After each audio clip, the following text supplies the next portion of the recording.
हाइड्रोकोलन therapy में step by step क्या होता है? हाइड्रोकोलन थेरेपी में क्या होता है, एक मशीन रहता है, पेशेंट को वहाँ पे लेटाया जाता है। अगर आपको कोई डाइजेस्टिव प्रॉब्लम है, ओबेसिटी है या कोई भी ऑटो इम्यून प्रॉब्लम है, वो इसीलिए है क्योंकि आपके गट में बैड माइक्रोबियम बहुत ज्यादा है। सबसे पहले बॉडी डिटॉक्स होनी चाहिए और उसके लिए हाइड्रोकोलन थेरेपी बहुत ही बढ़िया इफेक्ट देती है। Hydrocolon therapy 34 crore people are facing obesity today in our country. और ऐसा कहा जा रहा है कि यही 34 करोड़ 2050 तक अप्रोक्सीमेटली 50 करोड़ से भी ज्यादा ओबेसिटी का होगा। 21 ईयर ओल्ड बॉय, या उसके स्पाइन में स्पॉन्डिलोसिस था, उसकी नर्व कंप्रेशन हो रही थी, उसकी वजह से उसके लोअर लिम्स में वीकनेस थी, तो he couldn't lift up his leg properly, तो वो लिम्प करके, and he was obese also, तो लिम्प करके आ रहा था। Within weeks physiotherapy, right, और कुछ नहीं, सिर्फ physiotherapy modalities, PMF and traction and all that, उससे उसका पावर बेटर हो गया within a weeks time, उसकी गेट, उसका चलने का बेटर हो गया,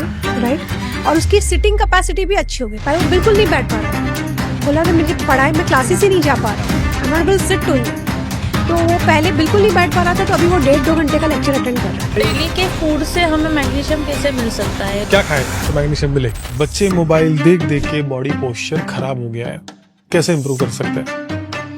इसके लिए आप बच्चों की ग्रोथ और डेवलपमेंट के लिए उनके लिए कौन से विटामिन्स और मिनरल्स की ज्यादा जरूरत होती है? Main is vitamin D, right, जो आजकल सभी में कम है, बिकॉज हमें वो एक्सपोजर ही नहीं मिलता सनलाइट का। बच्चों का भी सेम है। तो मैम, अगर किसी के घर पे 10 साल का बच्चा है, विटामिन डी की डेफिशिएंसी है, बच्चा तो बोल नहीं सकता है, पेरेंट्स कैसे आइडेंटिफाई करें, उनको पता चले कि कुछ तो गलत है बच्चे में? बच्चा खेल के आ रहा है, बोलेगा मम्मा पैर बहुत दर्द कर रहा है। 10 साल के बच्चे के पैर तो दर्द नहीं होना चाहिए, थक जा रहा है, राइट, यानी कि समथिंग इज मिसिंग।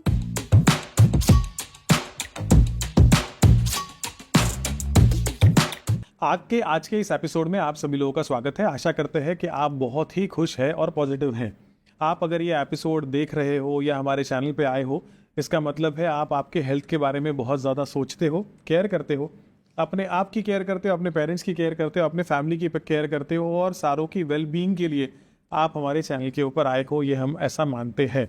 मेरा नाम है अमर गोगटे। मैं हूँ अनु गोगटे। तो आज के एपिसोड में हमारी स्पेशल गेस्ट है डॉक्टर धर्मिका धोड़िया मैम, जिनका एसएसवी क्लिनिक है मीरा भाईंदर में, और बहुत से थेरेपीज़ वहाँ पर ऑफर होती है, वहाँ पर थेरेपीज़ की जाती है नेचुरल वेट लॉस के लिए।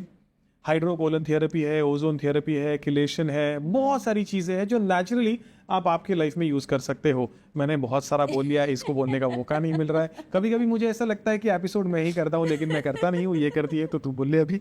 आज के एपिसोड में हम देखेंगे आपकी फैमिली के हेल्थ के बारे में, वेलबीइंग के बारे में, बच्चों के डाइट के बारे में। हमने बहुत सारी मैम से रेसिपी ली है, टिप्स लिए है, जो आप छोटे छोटे आपके बच्चों को बहुत इजी तरीके से आप कैसे उनको अच्छे से ग्रो कर सकते हो।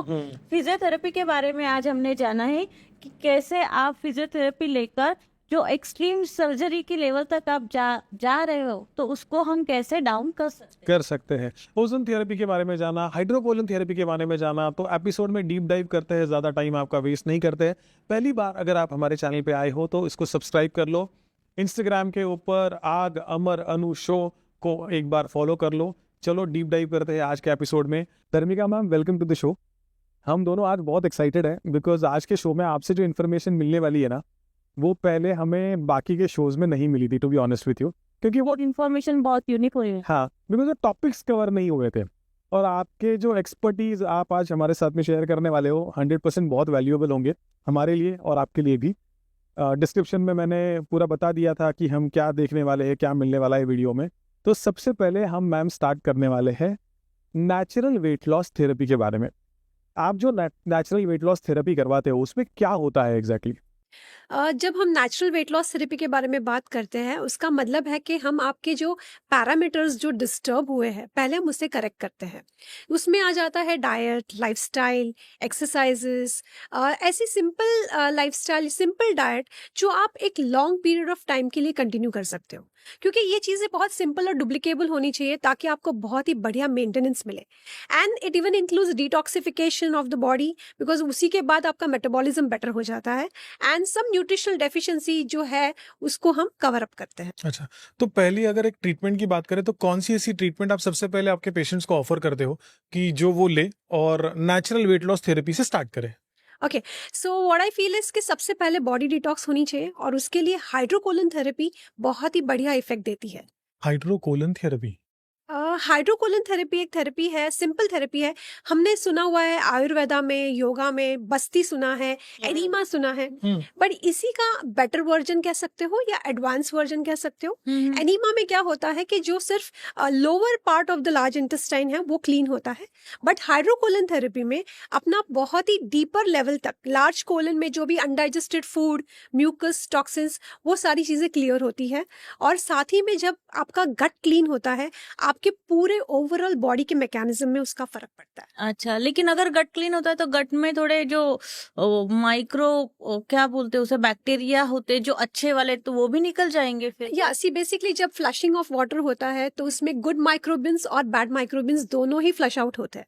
काफी लोग कंप्लेन करते हैं कि अरे मेरे गुड माइक्रोबिन्स फ्लश आउट हो रहा है, बट आप एक बार ये भी सोचो कि अगर आपको कोई डाइजेस्टिव प्रॉब्लम है, ओबेसिटी है या कोई भी ऑटो इम्यून प्रॉब्लम है, वो इसीलिए है क्योंकि आपके गट में बैड माइक्रोबियन बहुत ज्यादा है, राइट? सो अगर वो क्लीन हो रहे हैं तो अच्छी बात है, सो दैट कि अभी आप सही डाइट लो, राइट लाइफस्टाइल चूज करो और आपके गुड गट माइक्रोबियन का ग्रोथ में बढ़ाव लाना चाहो, so that will help you with a better metabolism also and better health.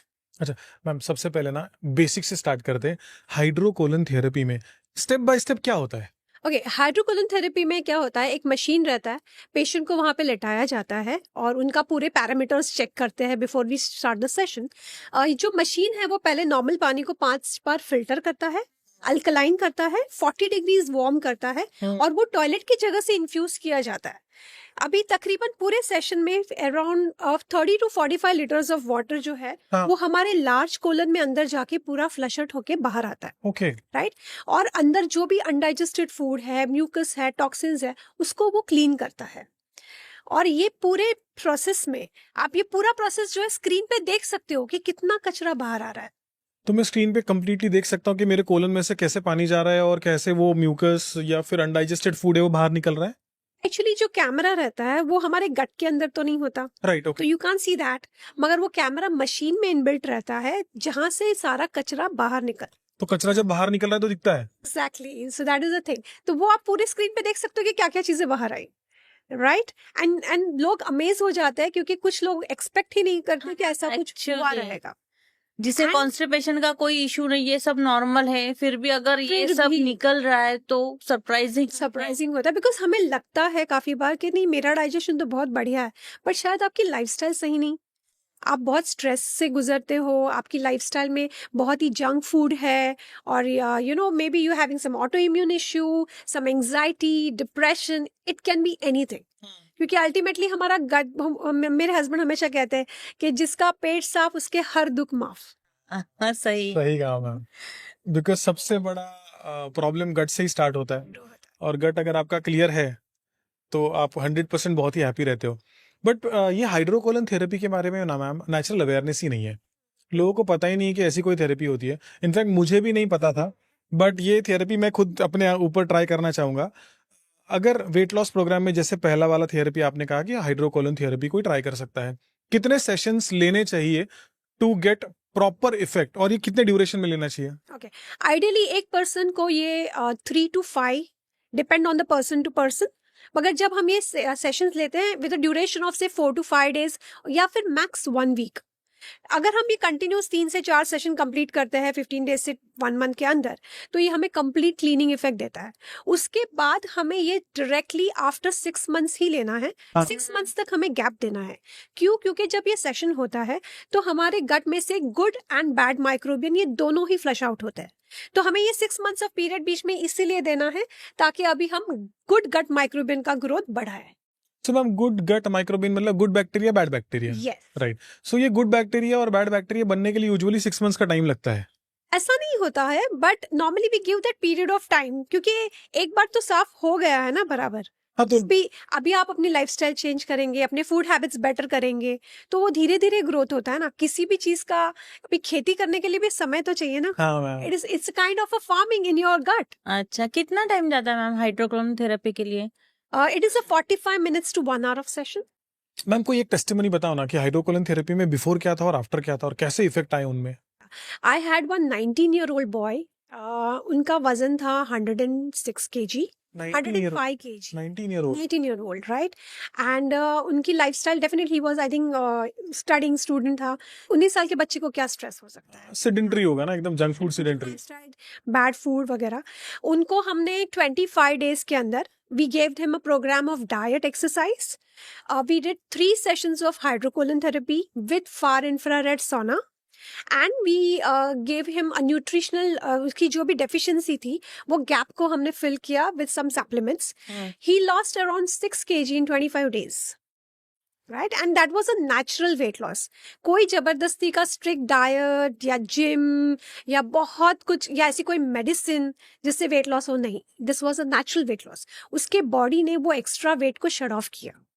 ये कितने दिन में हो मैम? 25 days। 25 days में 6 kg is a very good weight loss, और वो भी naturally. And I didn't committed that, मैंने उसको ये कमिट नहीं किया था, बिकॉज जब मेरे पास कोई पेशेंट आता है आई ऑलवेज टेल हिम कि ये नेचुरल वेट लॉस है। शायद पूरे महीने में 1 ही किलो हो, be happy with that too. अगर ज्यादा हुआ तो maybe your body wanted to shut off that. वो और उनके ऊपर भी डिपेंड करता होगा ना, दे फॉलो द प्रॉब्लम। और मैम हाइड्रोकोलन थेरेपी के कोई साइड इफेक्ट्स होते हैं फिर? एज सच नहीं होते हैं, बट हाँ अगर किसी पेशेंट्स को थोड़ा डिहाइड्रेटेड फील होता है, मगर ये सारी चीज़ें हम केयर करते हैं हमारे सेंटर में, बिकॉज हम उनको तुरंत ही इलेक्ट्रल वाटर दे देते हैं। हम उनको इंस्ट्रक्शंस देते हैं कि वो फास्टिंग में आए ताकि उनको अनकंफर्टेबल ना रहे सेशंस। उनका बीपी, उनका हर पैरामीटर्स चेक किया जाता है, सो दे आर एब्सोल्युटली कंफर्टेबल। और जब पूरा सेशन हो जाता है तो हम उनको पूरा चेक वगैरह करके कंफर्टेबल करने फिर ही हम भेजते हैं। सो दैट इज नॉट इशू। तेरे माइंड में तो 100% ये सवाल होगा कि प्रिपरेशन कैसे करें, बिकॉज तू सोच रही होगी ना कि मैं कब जाऊं हाइड्रोकोलन थेरेपी करने के लिए। मैं वही पूछने वाली थी, अगर मुझे हाइड्रोकोलन थेरेपी लेना है तो प्रिकॉशंस मुझे क्या लेने चाहिए? ये बहुत ही सिंपल चीज है। आपको सिर्फ 3 से 4 घंटे का फास्टिंग रखना है, and you just book appointment in advance and come. अच्छा, और मैम ये डायरेक्ट सवाल मैं आपको पूछने वाला हूँ, अप्रोक्सीमेट एक सेशन के लिए कितना कॉस्ट जाता है हाइड्रोकोलन थेरेपी के लिए? हाइड्रोकोलन थेरेपी नॉर्मली बॉम्बे में अगर हम देखा जाए तो तकरीबन 3,500 से लेके 5-6 हज़ार तक के प्राइजेस रहते। Very cheap then in that case, है ना। एक फैमिली को डिनर के लिए लेके जाओगे आप एक अच्छे रेस्टोरेंट में, तो जितना कॉस्ट होता है उतने ही कॉस्ट में आप पूरा का पूरा गट क्लियर कर दे। आपका एक संडे मील आप रिप्लेस कर रहे हो, बट ये जो क्लीनिंग हो रही है that could B so many Sunday meals. आप उतने ज्यादा हेल्दी रहोगे। मतलब जो लोग है ना आईफोन का ईएमआई भर रहे हैं ना, तो मैं उनको कहूंगा कि एक आईफोन के ईएमआई में आप आपके गट को क्लियर करवा लो, और ऐसे 10 अलग अलग वेरिएशंस के आईफोन आप बाद में फ्यूचर में ले सकते हो, बिकॉज आप उतने हेल्दी रहोगे। हाइड्रोकोलन थेरेपी के और क्या बेनिफिट्स हो सकते हैं मैम? जब हम बात कर रहे हैं कि गट की बात करें, गट क्लीनिंग की बात कर रहे हैं, गट हमारी हम बोलते हैं कि गट और ब्रेन का भी एक कनेक्शन है। गट हमारी 70% इम्यूनिटी के बारे में ध्यान रखता है। हमारे जो भी बॉडी में न्यूरो ट्रांसमीटर्स है वो मैक्सिमम मेजॉरिटी आपके गट में है। यानी कि अगर हम आपने सुना रहेगा ना गट फीलिंग, मेरी गट फीलिंग, एक हम यहाँ से सोचते हैं, एक हम यहाँ से सोचते हैं, बट गट फीलिंग है ना हमें डिसीजन मेकिंग पे लेके जाता है। हमारे सारे डिसीजंस हम गट फीलिंग से लेते हैं। तो कैन यू इमेजिन कितना इंपॉर्टेंट है गट? ये कोई इट्स जस्ट नॉट अ से। वो जो न्यूरो ट्रांसमीटर्स है वो एक गाबा कहते हैं इसे, गट टू ब्रेन कनेक्शन।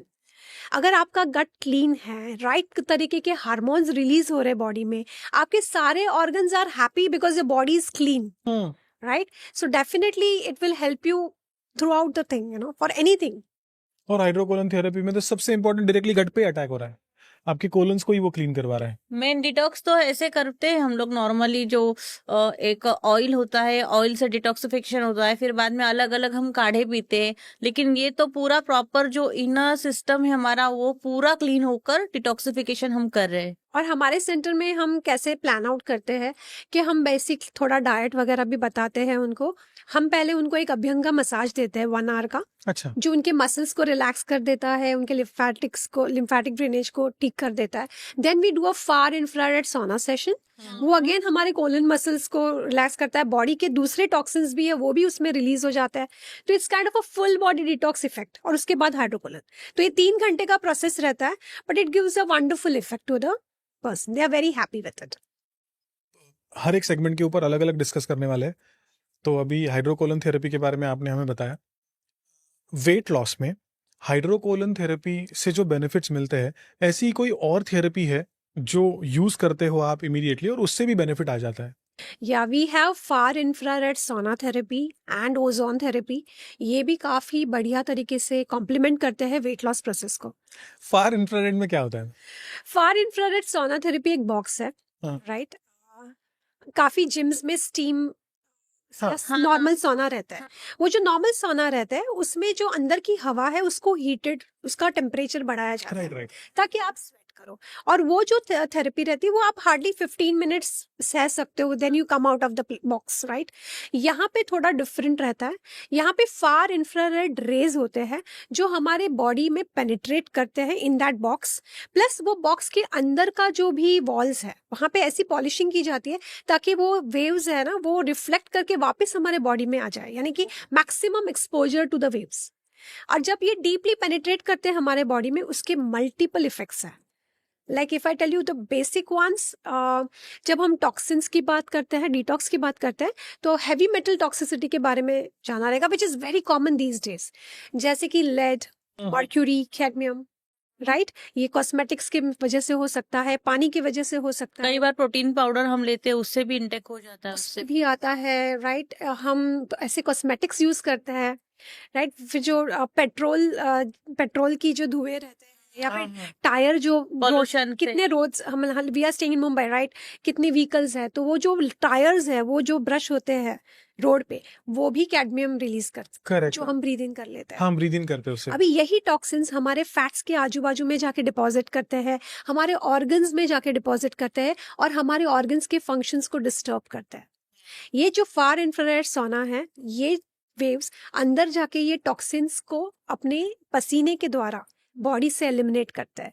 प्लस हमारे ग्लाइकोजन लेवल्स को मेंटेन करता है, उसको यूज करते हैं फार इंफ्रारेड रेस। उसके अलावा हमारे किडनी फंक्शंस को इम्प्रूव करते हैं, देन हमारे लीवर को डिटॉक्स करते हैं, जॉइंट्स में लुब्रिकेशन का काम होता है।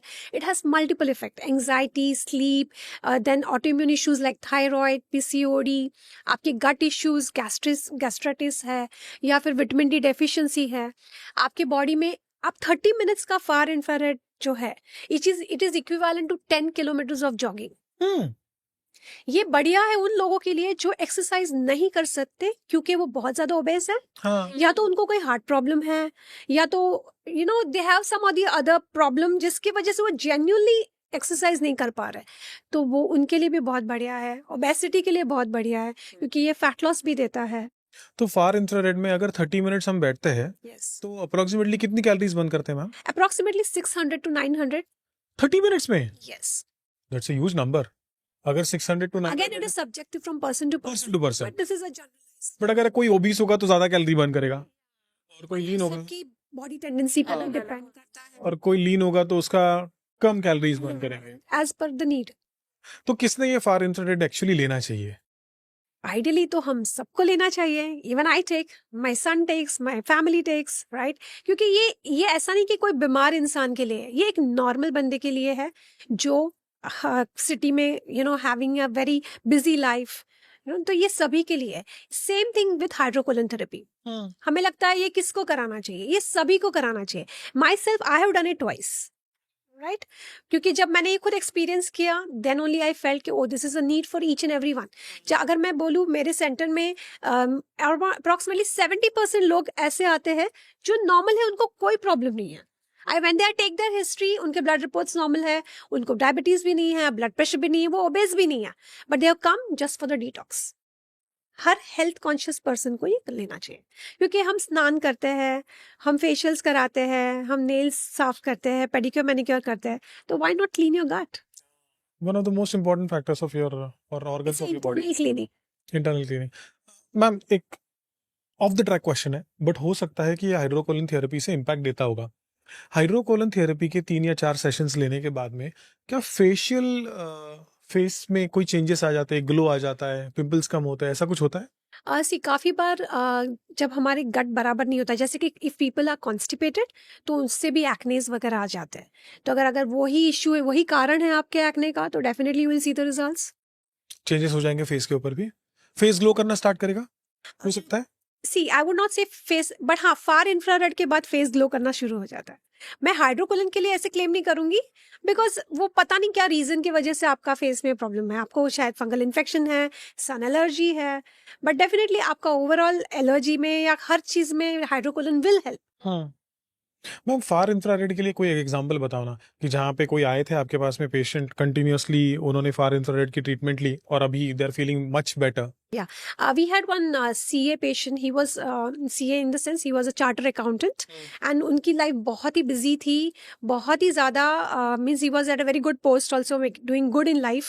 तो उनको बीपी का प्रॉब्लम था, सिवियर वेरी हाई बीपी। उनको दिन की 4-4 गोलियां लेनी पड़ती थी, हर 1-2 महीने में उनको हॉस्पिटलाइज किया जाता था क्योंकि सडनली उनका बीपी शूट होता था। ही couldn't sleep because of the high BP. उन्होंने हमारे यहाँ पे like he did a lifestyle change, उन्होंने न्यूट्रिशन लिया, फार इंफ्रारेड सोना बहुत रेगुलरली लिया, और उनसे तकरीबन 2 महीने में उनकी मेडिसिन 4 पे से 1 पे आ गई। अरे बाप रे। He was completely out of that hospitalisation का स्टेट से बिल्कुल भी बढ़िया हो गए। उनकी जो नॉर्मल रूटीन थी अच्छी हो गई, उनको नींद अच्छी आने लगी, and now every month he comes just for the एक बार आके मैं इंफ्रारेड लेके जाऊंगा for the maintenance. So he so happy because उसकी लाइफ ही पूरी चेंज हो गई। जो एक बंदा सिक रहता था पूरे टाइम पे, वो अभी कितना फ्रेश है, अपना काम अच्छे से कर पा रहा है, and definitely health is so important. Definitely लोगों ने ट्राई करना चाहिए ना। एक्चुअली सोना में जाते तो किसी को बीपी का प्रॉब्लम है, वो ज्यादा देर बैठ नहीं पाते, तुरंत ब्लड सर्कुलेशन बढ़ जाता है, तो उसके से उनको बाहर आना पड़ता है। लेकिन ओवरहीट हो जाता है ना वहाँ पे की वजह से जो वहाँ लेकिन ओवरहीटिंग का हाँ, प्रॉब्लम होता है, यहाँ पे ऐसा यहाँ नहीं पर होता। हाँ बीपी की प्रॉब्लम से छुटकारा भी मिल सकता है। आपकी बीपी उल्टा से, because when you sit in far infrared सोना, आपके जो वेसल्स है वो डायलेट हो जाते हैं, बेटर ब्लड सर्कुलेशन होता है, तो इनफैक्ट अगर आपको बीपी का इश्यू है भी तो वो भी आपका कम हो जाता है। हाँ, फार इंफ्रारेड सोना की एक ट्रीटमेंट ले लो, एक सेशन ले लो 30 मिनट का, 600 to 800 कैलोरीज बर्न करो। उसके अलावा ब्लड प्रेशर का जो इशू है वो भी रिजॉल्व हो जाएगा, मल्टीपल बेनिफिट्स है। तो अगर फार इंफ्रारेड का सेशन किसी को प्लान करना है तो प्री ट्रीटमेंट मतलब प्री प्लानिंग कैसे करेगा? कोई प्री प्लानिंग नहीं है, just drop in, take appointment. Just इतना ध्यान रखना है कि आपको you should not be like, अगर लेडीज है तो they should not be in the periods, और अगर आपको कोई ब्लीडिंग इश्यू है या कोई, अगर आप बहुत उस दिन फीवरिश फील कर रहे हो तो मत आइए, but if you otherwise normal you can just come in, और तुरंत खाना खा के मत आइए, because you might feel little, otherwise you can take an appointment and you can drop in, and the best time to take far infrared is कि आप अपनी जिम कर लो या आप अपनी एक्सरसाइज वॉक कर लो, और उसके बाद आप आओ फार इंफ्रारेड के। मैम कितने सेंटर्स होंगे मुंबई में फार इंफ्रारेड के? काफी है, देयर आर मेनी, अच्छा many in the sense I can count it on my fingers. अच्छा लोगों हाँ, कंपेयर टू पॉपुलेशन ही पूछ रहा हूँ मैं, तो पॉपुलेशन काफी कम है। बिकॉज आपके यहाँ पे मैंने अपॉइंटमेंट लेने की लास्ट टाइम एक बार चेक मतलब कोशिश की थी, बट पता चला कि 3 दिन का वेटिंग था। या बिकॉज मीरा भाईंदर में only we have it. Mira Bhayandar में कोई नहीं है आपके पास में, और हाइड्रोकोलिन भी मुंबई में बहुत कम जगह पे है ना, जगह पे है, तो वी उनमें can say- count it on fingers, may be 4-5। तो मैम हाइड्रोकोलिन थेरेपी का आइडिया आपके माइंड में कैसे आया कि हाइड्रोकोलिन थेरेपी मुंबई में मीरा भाईंदर में लेके आना चाहिए और पेशेंट्स को उसका बेनिफिट होना चाहिए? Who inspired you for this? My husband. Actually, my husband is also a doctor, and we both work as a team. हमारे जो भी पेशेंट आते हैं हम दोनों साथ में उसको एड्रेस करते हैं। तो we both are, we have a very high interest in alternative medicine, functional medicine. तो हम कॉन्फ्रेंसेस अटेंड करते हैं, इंटरनेशनल कॉन्फ्रेंसेस, जहाँ पे हम ऐसे मल्टीपल न्यू अल्टरनेटिव थेरेपीज की इंट्रोडक्शन होती है।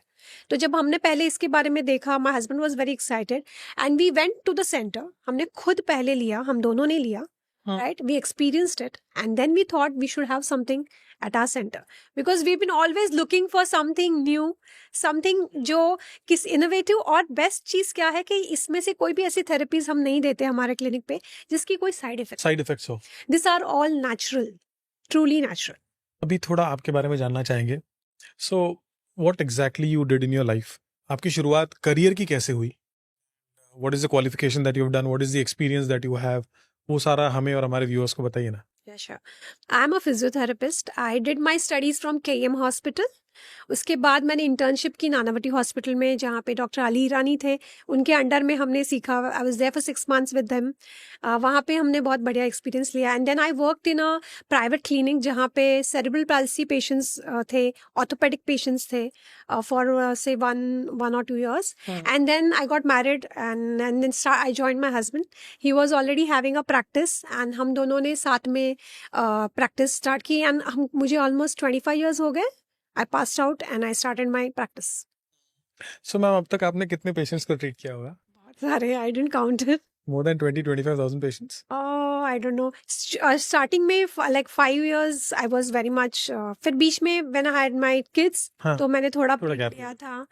And after I should say from last 10 years I've been working. And from last 5 years after COVID, हमने बहुत सारी नई नई थेरेपीज के बारे में हमने स्टडी की, हमने एक्सपीरियंसेस लिए, and we are doing it and we are getting wonderful results with it. तो मतलब पेशेंट्स तो आपने कभी गिने नहीं, लेकिन अगर 25 इयर्स की प्रैक्टिस हो गई है तो मोर देन 15-20,000 तो पेशेंट्स आराम से हो गए होंगे ना ma'am? May be. But count रखना स्टार्ट कर दीजिए ma'am. I know I should. Basic चीजों के ऊपर वापस से एक बार डिस्कशन करते हैं. वेट लॉस या फैट लॉस, क्या बेटर है और क्या करना चाहिए? Of course, fat loss. Hmm. Because see, weight is a very subjective. अगर आपका मिरर और आपका weighing scale आपको बता रहा है कि आप मोटे हो, please don't believe it. Because I always feel that beauty comes in all shapes and all sizes. In fact, कब मेरे पास जब कोई पेशेंट आता है तो मैं उनको वही बोलती हूँ कि रुको, आप अपने आप को लेबल मत करो, अपने आप को विक्टिम मत समझो. I am obese. आप पहले अपने पैरामीटर्स चेक करो, अपना ब्लड चेक करो, आप अपनी रूटीन देखो, उनके सिम्टम्स या उनकी प्रॉब्लम्स क्या है वो देखना ज़रूरी है, और पहले उनको रिजॉल्व करना ज़रूरी है.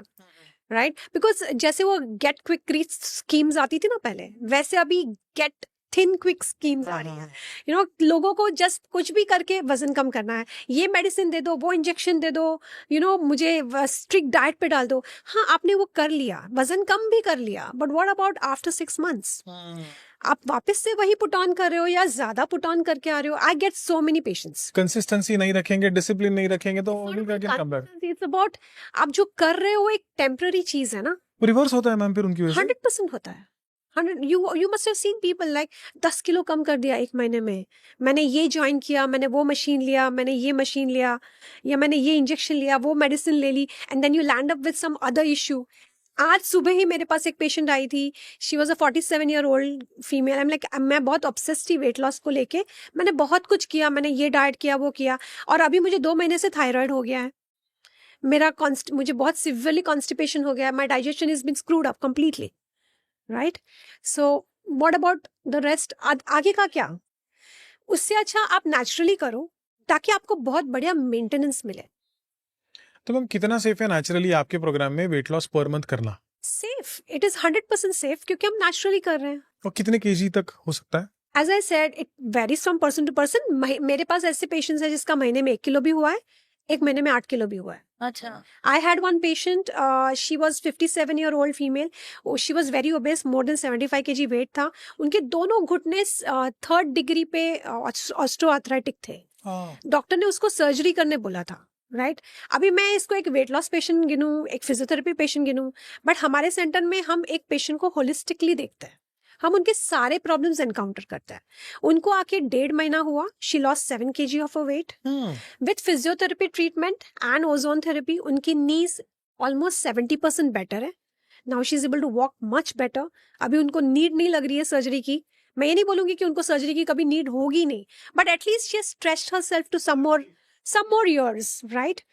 And she's much better with her digestion. She did 3 sessions of hydrocolon therapy.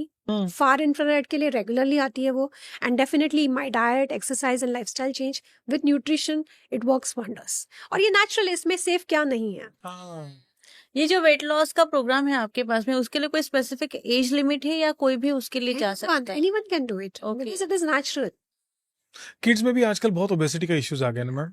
अभी कुछ दिन पहले I was just reading somewhere that 34 crore people are facing obesity today in our country. In our country है. और ऐसा कहा जा रहा है कि यही 34 करोड़ 2050 तक अप्रोक्सीमेटली 50 करोड़ से भी ज्यादा ज़्यादा ओबेसिटी का होगा। More than 15% of the population आज की सिचुएशन में ओबेसिटी से जा रहा है। और obesity is causing again diabetes, type 2 diabetes, That's cancer, dangerous. वो सबसे ज्यादा है। That तो is वो समझ में नहीं आ रहा है कि हेल्थ कितना इंपॉर्टेंट।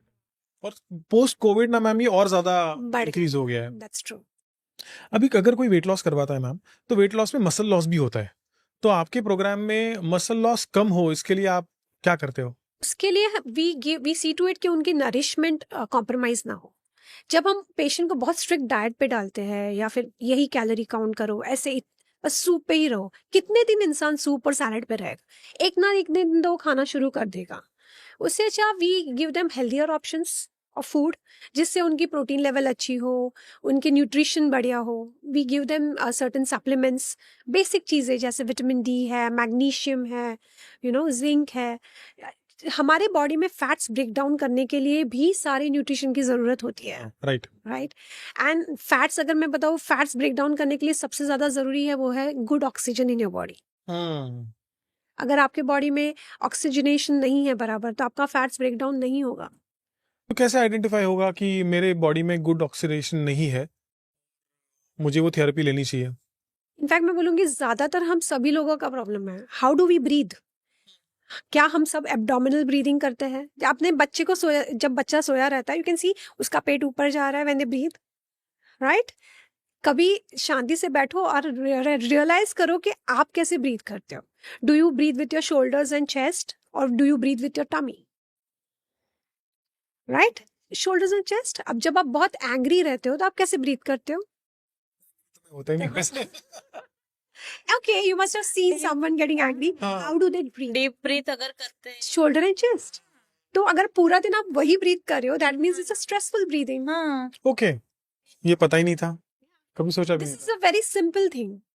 अगर आप इतना भी करेक्शन कर रहे हो पूरे डेली रूटीन में कि आप थोड़े टाइम के लिए कॉन्शियसली एब्डोमिनल ब्रीदिंग कर रहे हो, which is the right way of breathing, आपके बॉडी में बेटर ऑक्सीजनेशन हो रहा है, right? That will help you so much, क्योंकि अल्टीमेटली तो हमारा बॉडी ऑक्सीजन पे ही काम कर रहा है ना, आपका ब्रेन, लंग्स, मसल्स, एवरीथिंग।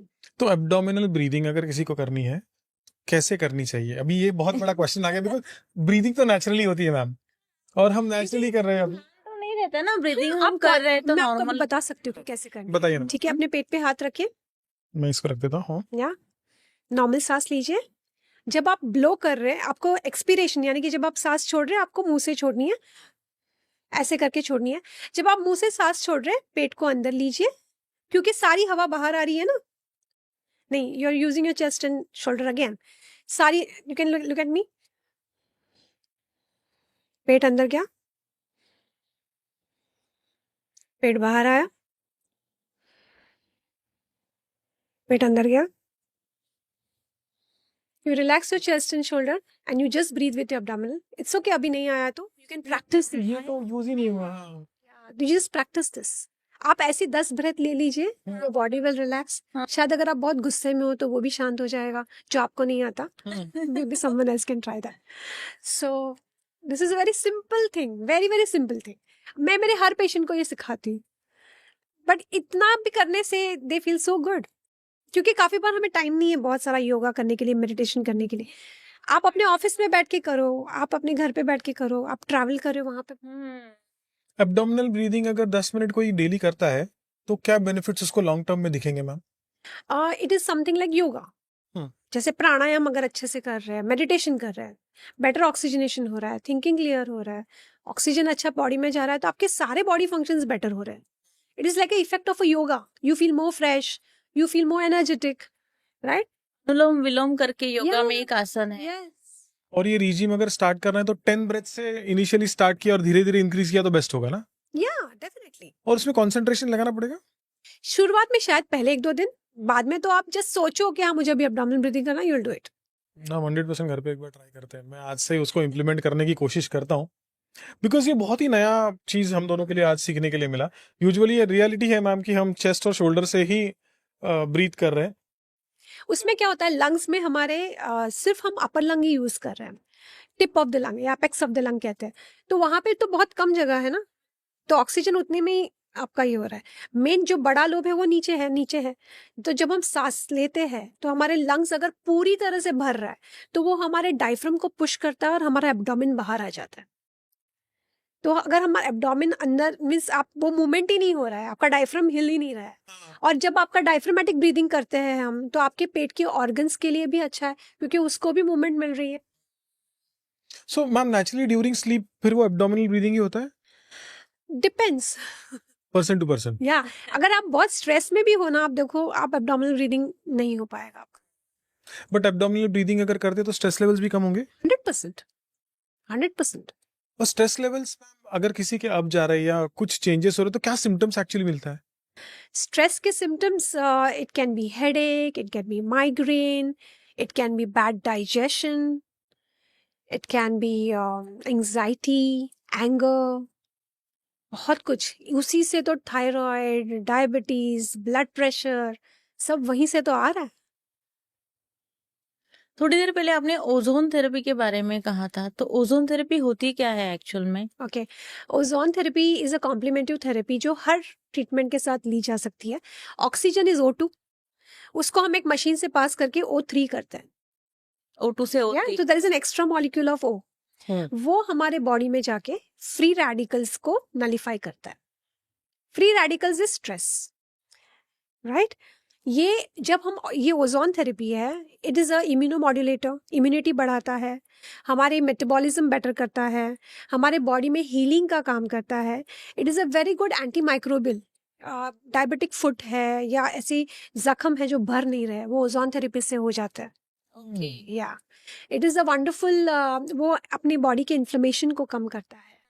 उसके मल्टीपल इफेक्ट है, हर कोई ले सकता है, एक नॉर्मल बंदा भी ले सकता है। वो एनर्जी बेटर करता है, बॉडी में ऑक्सीडेशन बढ़ाता है, ऑक्सीजन बढ़ा बॉडी में, it's a wonderful thing, right? तो आपकी इम्यूनिटी, आपकी एनर्जी लेवल्स काफी, ये बीमारियों में भी यूज होता है और एक In general नॉर्मल भी। भी ले सकता है। तो ऑक्सीजन पैरामीटर्स इमीडिएटली बॉडी में बढ़ जाते हैं, कुछ ऐसा इंडिकेशन होता है, पता चलता है? इंडिकेशन हम मेजर तो नहीं कर सकते, बट डेफिनेटली वो मॉलिक्यूल बॉडी में जाता है, you the person feels the change. Immediately he feels the change? Immediately नहीं, इट टेक्स फ्यू सेशंस। जैसे कि ओजोन थेरेपी डिफरेंट फॉर्म में बॉडी में दी जाती है। It is given through year, through nose, through रेक्टली, right? तो ऐसे डिफरेंट फॉर्म्स में देते हैं। जैसे कि अगर कोई जख्म है तो उसको हम बैगिंग करते हैं। Like just now we had one case maybe 2 weeks back. वो बंदे को पैर में बहुत बड़ा जख्म, उसको डायबिटीज भी नहीं है, बट नॉन हीलिंग अल्सर कहते हैं ना, हाँ राइट। हील ही नहीं हो रहा है जख्म, वैसा का वैसा ही। तो उनको हमने ओजोन थेरेपी स्टार्ट किया। वी डू बैगिंग, बैग करते हैं और उसमें कनेक्ट करते हैं ओजोन का पाइप, तो वो ओजोन वहां पे जाता है, राइट? उसके साथ थोड़े से सप्लीमेंटेशन, राइट? विद दैट उनको विद इन 10 days उसका वो हील होने लगा, स्टार्ट हो गया। या हील होना शुरू हो गया। तो फैमिली मेंबर्स, उसकी डॉटर थी जो पेशेंट की, शी वाज सो हैप्पी कि मुझे इतना स्ट्रेस हो गया था, डैडी बेड पे है और अभी ये अल्सर हील नहीं हो रहा है, और non healing ulcer, so much of infection, so much of pain, bad smell, घर में छोटे बच्चे थे उनके, तो बहुत सारी प्रॉब्लम थी। तो they was so happy with it. तो काफ़ी काफ़ी अच्छा रिजल्ट आता है। In fact my husband when he gave ozone therapy, एक पेशेंट उसका एम्पुटेशन, टो का एम्पुटेशन था, सेकंड टो का एम्पुटेशन था, just with ozone therapy, but he has to come for 3 months continuously very Patience regularly with all things. तो वो उनका वो बच गया, वो उंगली बच गई एम्प्यूटेशन बच गया। With small finger. वो जख्म इतना हो रहा था तो डॉक्टर ने बोला अगर ये ऐसे ही चलता रहा तो we have to amputate it. तो वो हील होने लगा, सो वो बच गया, right? He saved his toe. तो मैम ये ओजोन थेरेपी आपने अभी कहा कि ईयर्स से भी दिया जाता है, तो क्या प्रोसेस होता है उसका? स्टेथोस्कोप रहता है ना, स्टेथोस्कोप के नीचे का जो डायल वो निकाल देते हैं हाँ और वहां पे ओजोन पाइप लगा देते हैं। Okay. So that is how it goes, And फिर- हेडफोन के जैसे। एंड फिर वो वहां से आपके बॉडी में एंटर करता है? या best is you give रेक्टली। Toilet की जगह से एक पतला सा जो नेजल पाइप आता है ना, वैसा पतला पाइप डालते हैं, वो गैस को इन्फ्यूज करता है, क्योंकि वहां पे सबसे ज्यादा ब्लड सर्कुलेशन होती है, हाँ तो it gets absorbed in your blood immediately. हाँ। किसी इंसान को कैसे पता करना चाहिए कि मुझे ओजोन थेरेपी की नीड है या फिर मैंने उस थेरेपी के लिए मुझे जाना चाहिए? इन नेचुरल वे था मतलब? या नेचुरली, अगर आपकी एनर्जी लेवल्स लो है, आपको बहुत टायर्ड लग रहा है, then also you can take ozone. अगर आपको कोई ऑटो इम्यून इश्यू है, then also you can go for it. को डायबिटीज है, ब्लड प्रेशर है, लाइक एनीथिंग के लिए काम करता है. It is a very simple complementary therapy. So हम डायबिटीज़ के बारे में बात करें, एक एग्जांपल ले लेते हैं. मेरी मॉम है, डायबिटीज़ है, उसका HbA1c अप्रॉक्सीमेटली 7.5 की रेंज में रहता है. डायबिटीज की उसको मेडिसिन दे के रखी है, वो मेडिसिन भी ले रही है, और मेडिसिन के साथ में अगर ओजोन थेरेपी भी कंटिन्यू करती है तो उसके बॉडी में क्या चेंजेस दिखने के लिए स्टार्ट हो जाएगा लॉन्गर रन में? ओके, वो मेडिसिन के साथ साथ वो ओजोन थेरेपी ले रही है, फार इंफ्रारेड सोना थेरेपी ले रही है, एंड सम न्यूट्रिशंस. तो डेफिनेटली उसका जो she will start feeling better. Secondly, कितने साल से वो ले रही है वो 2 साल से. अभी तक डायबिटीज ठीक नहीं हुआ? नहीं. क्यों? चल ही रहा है, मेडिसिन ले रहे हैं. मेडिसिन ले रही है उस पर, ये वो. कितने साल के बाद ठीक हो जाएगी? लेकिन डायबिटीज तो लाइफ लॉन्ग रहता है. बट मेडिसिन ले रही है, राइट? हाँ. तो कितने साल के बाद वो ठीक हो जाएगी? नहीं पता ma'am. You never asked this to a doctor. No we did not actually. He said कि कंटीन्यूअस मेडिकेशन पे रहना पड़ेगा. क्योंकि वो मेडिसिन उसकी डायबिटीज ठीक करने वाला है ही नहीं शायद. वो सिर्फ शुगर लेवल्स कम कर रहा है. वो सिर्फ मेंटेन कर रहा है, ठीक है. और मगर वो डायबिटीज के शायद कुछ साइड इफेक्ट्स होंगे बॉडी में. वो साइड इफेक्ट्स को ozone therapy will heal. Okay. वो नहीं होने देगा. हम देखते हैं ना, 20 साल से डायबिटीज की या ब्लड प्रेशर की मेडिसिन ले रहा है, अभी किडनी फेल हो रही है, आंखें डैमेज हो रही है, किडनीज डैमेज हो रही है. हाँ. मींस बहुत सारी कॉम्प्लिकेशंस होती बारे है. में बहुत इशू हो जाता है डायबिटीज अगर है क्यों? तो. क्योंकि वो मेडिसिन उनको लेनी पड़ती है. No way out. बट हाँ, अगर आपको लाइक अभी रिसेंटली ही डायबिटीज डिटेक्ट हुई है, या आप प्री डायबिटिक हो, आपको पता है प्री डायबिटिक हो, ठीक है, तो आप ओजोन थेरेपी लो, फार इंफ्रारेड सोना थेरेपी लो, अपनी लाइफस्टाइल को चेंज करो, prevent yourself for getting into diabetes. कितने सेशंस लेंगे तो अप्रोक्सीमेटली प्री डायबिटिक से आप नॉर्मल रेंज में आ सकते हो? सी ऐसा नंबर नहीं कर सकते, क्योंकि वो पेशेंट कितना लाइफस्टाइल चेंज फॉलो कर रहा है वो भी इंपॉर्टेंट है. हाँ. तो you can number it matters differently from person to person. But हम कहते हैं कि 10 से 20 ओजोन रेक्टल लेते हैं तो उससे काफी फर्क. और ये सेशंस डेली लेने पड़ते हैं या फिर कोई टाइम लिमिट नहीं, होता है? आप प्लान कर सकते हैं. मे बी ओजोन रेक्टल ले रहे हैं तो अगर डेली लेंगे तो बहुत ही बढ़िया है, बट आप 5 days a week 4 days a week के हिसाब से भी you will get good. So approximately एक मंथ में आपके अगर 20 सेशंस कंप्लीट हो गए तो इम्पैक्ट आपको एक मंथ के बाद में इमीडिएटली दिख जाएगा. You will feel the change. आपको अपने सिम्टम्स में, आपकी एनर्जी लेवल्स में फर्क दिखना शुरू हो जाता है. और किसी का मेटाबॉलिज्म भी मैम बहुत ज्यादा स्लो होता है, तो मेटाबॉलिज्म स्लो में भी ये ओजोन थेरेपी हेल्प करती है? विल हेल्प, क्योंकि ये मेटाबॉलिज्म को भी रेगुलेट करता है. फार इंफ्रारेड सोना भी मेटाबॉलिज्म बढ़िया करता है, हाइड्रोकोलिन थेरेपी करता है. And when you follow a right lifestyle, right diet, definitely things are going to change. और डाइजेशन अगर इंप्रूव करना है, बहुत गट प्रॉब्लम होती है, कंटिन्यूअस एसिडिटी है, बर्ब्स आ रहे हैं, कुछ भी खाएंगे तो प्रॉब्लम होता है, तो उसके लिए सबसे बेस्ट थेरेपी क्या है आपके पास में? I would say first go for hydrocolon therapy. पहले गट क्लीन करो और अपनी डाइट को चेंज करो, फॉर गॉड सेक. क्योंकि जो चीज से प्रॉब्लम हुई है, अगर वही चीज वापस आएगी तो again you will be the same soup. Ma'am अभी डाइट चेंज करो, मतलब डाइट में एग्जैक्टली क्या करना चाहिए? ब्रेकफास्ट, लंच और डिनर क्या करना चाहिए, क्या चेंजेस आने चाहिए?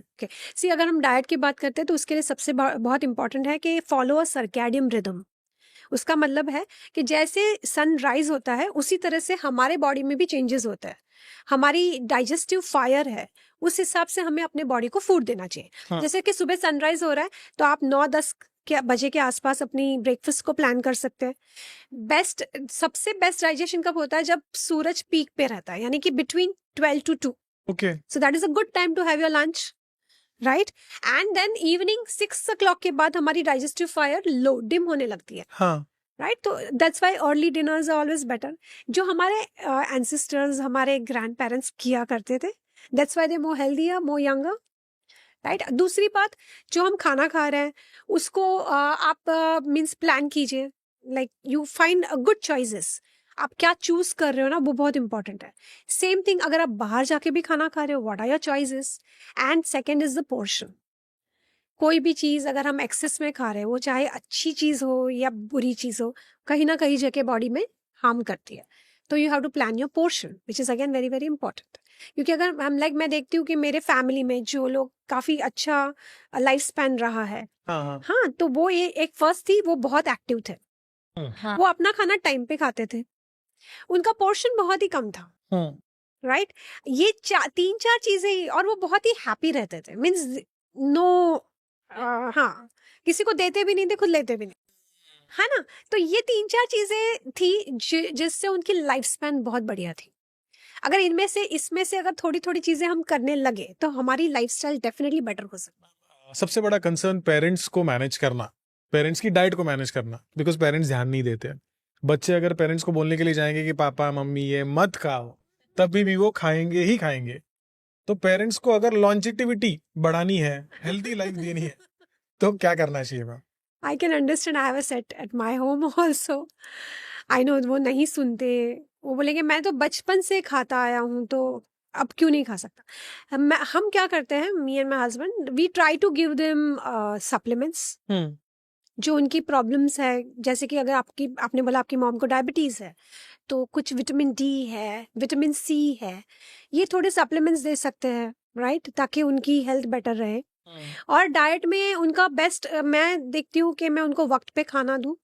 आई अरेंज एवरीथिंग कि उनको वक्त पे उनके चॉइस का खाना मिले।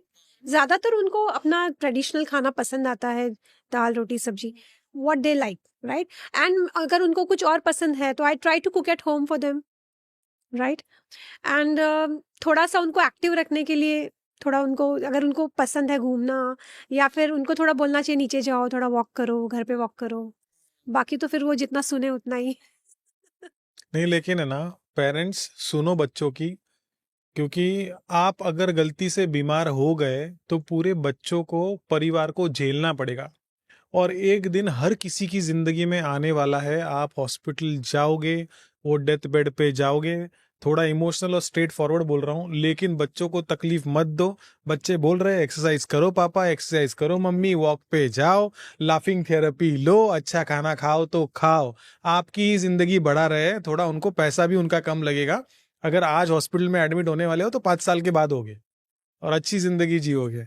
नहीं सुनते मैम, मेरी मॉम, हम पीछे पड़ते हैं उसके, नहीं सुनती। हम उसको बोलते हैं कि हम एक तो 4th फ्लोर पे रहते हैं और हमारे घर में लिफ्ट नहीं है, हमारे बिल्डिंग में लिफ्ट नहीं है, तो हम उसको कहते हैं कि तेरे लिए टेरेस ओपन करके देते हैं, तो टेरेस पे चल ले। लेकिन उसका एक्सक्यूज क्या है पता है मैम? टेरेस पे चलने के लिए जो लास्ट सीढ़ी है ना, वो लास्ट सीढ़ी हमार 1.5 फुट की है, बड़ी है। हाँ, बड़ी वाली सीढ़ी में नहीं कर सकते, आई नो, मैं गिर गई तो डबल खर्चा हो जाएगा। एक्सक्यूजेस बनाने पेरेंट्स एकदम परफेक्ट एक्सक्यूजेस बनाते हैं उसके लिए। और पेरेंट्स में, सीनियर सिटीजन्स में हमने यूजुअली ये भी देखा है ना कि बॉडी पोस्चर धीरे धीरे जैसे एजिंग होते जाती है ना, बॉडी पोस्चर धीरे धीरे चेंज होता है, झुकाव आने लगता है। झुकाव, तो उसको कैसे बेटर कर सकते हैं? डेफिनेटली एक्सरसाइज, अगर वो रेडी है करने को। Like my mother in law, she is very active. वो सुबह 5 बजे उठ के, 4 बजे उठ के she go for a yoga and all that. But my father in law is absolutely opposite. अगर उनको बोलेंगे सोफे पे बैठे रहो तो वो बैठे रहेंगे, वो नहीं उठेंगे, right. But then only we can do that, like we can just insist them to do some exercises, या कुछ ग्रुप योगा, वो उनको अच्छा लगता है, जॉगर्स पार्क में वगैरह। तो कोई कर रहा है साथ में तो it is fun for them, they mingle with people. But घर बैठे बैठे अगर कोई ऐसी स्ट्रेंथ ट्रेनिंग की 2 एक्सरसाइजेस आपको रेकमेंड करनी है तो कौन सी हो सकती है? मैं स्लीपिंग पोजीशन में उनको ब्रिजिंग एक है, दूसरा अगर वो सिटिंग कर रहे बैठ के उनको स्ट्रेचिंग्स दे सकते हैं, बैक स्ट्रेचिंग्स दे सकते हैं, राइट। ब्रिजिंग एक्सरसाइज में क्या होता है ना? लेटना है, सीधा लेटना है, पैरों को मोड़ देना है और पेट को अंदर लेके हल्के से कमर को ऊपर, अच्छा, लिफ्ट करना है। एक थोड़ा पेल्विक टिल्ट आता है, हाँ। जो आपके स्पाइन को थोड़ा स्ट्रेट करता है, राइट। और दूसरा, अगर वो बहुत बड़े बड़े पिलोज ले रहे हैं तो वो पिलो साइजेस नॉर्मल करो, क्योंकि बहुत ज्यादा पिलो लेने से भी वो पोस्चर ये होता है। पोस्चर।